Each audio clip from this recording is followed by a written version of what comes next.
Aikari a Njiro gũkũ mwena wa Nairobi rĩu nĩmacakaĩte kũrũmĩrĩra kwagagio nĩ cibũ wa itũra rĩu ũrĩa hamwe na mũnini wake makoretwo makĩagagia na kũmagithia thayũ na kũmetia imanjĩka cia mbeca mbere ya mũndũ etĩkĩrĩtio gwaka nyũmba ona kana ibanda cia biacara.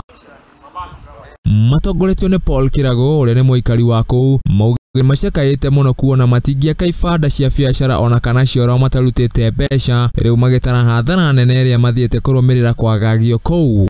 Niĩ njĩtagwo Kanyotu kana Kirago na njikaraga Kĩrĩma na gũkũ ũguo macibũ nĩ matũangaicĩte biũ, gũtirĩ ũndũ tũrathiĩ naguo na mbere kinya wa mĩako kana wa kĩ, gũtirĩ wĩra ũngĩruta cibũ atarĩte kanyamũ, kinya gĩbanda ndũngĩaka kĩbanda kana wenje kĩoro cibũ atanetwo kĩrĩa arenda. Hathara ĩrĩa tũthiĩte ya nĩ hathara nene, tũtingĩaga hathara ya kuma 200,000 tondũ kinya aruti a wĩra ira tũrarĩhire aruti a wĩra na gũtirĩ wĩra mararutire. Kirago nĩathiĩte na mbere gũtarĩria ũrĩa cibũ ũcio akoragwo akĩrũmĩrĩra mĩako o rĩrĩa ĩrenda kwambia, agathiĩ kuo na gwĩtia mahakima imanjĩka cia mbeca cia nginyagia 30,000 nĩguo gwĩtĩkĩria mwako ũthiĩ na mbere, na rĩrĩa aikari maga mbeca icio mĩako yao no kũmomorwo ĩmomoragwo na indo ciao cia mĩako igakuo. Cibũ ndabatie kuoya ihaki tondũ ona nĩokĩte na agetie cai wa 2,000 akora andũ makĩruta wĩra na tũkĩmũne nĩgetha wĩra ũthiĩ na mbere. Na rĩu irarokire na demand nditũ ĩrĩa mũndũ atangĩhota ya gwĩtia 30,000 tondũ nĩ arona kagũtũ nĩ gakoroge na nĩ gaitĩrĩrie thimiti.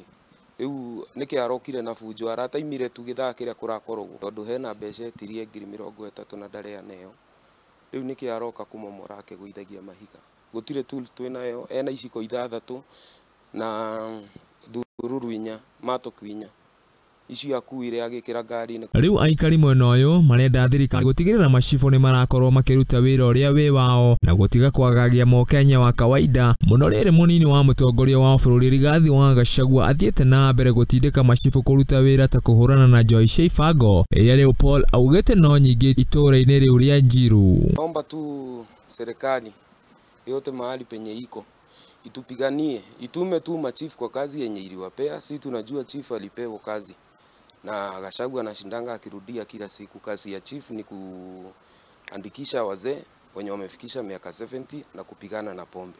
Hii area Njiru yote imejaa changa, imejaa pombe haramu. Hiyo apigani nayo, anakuja kupigana na mainvestor wenye na kuo county-inĩ ya Meru nĩ atĩa aikari a county ĩno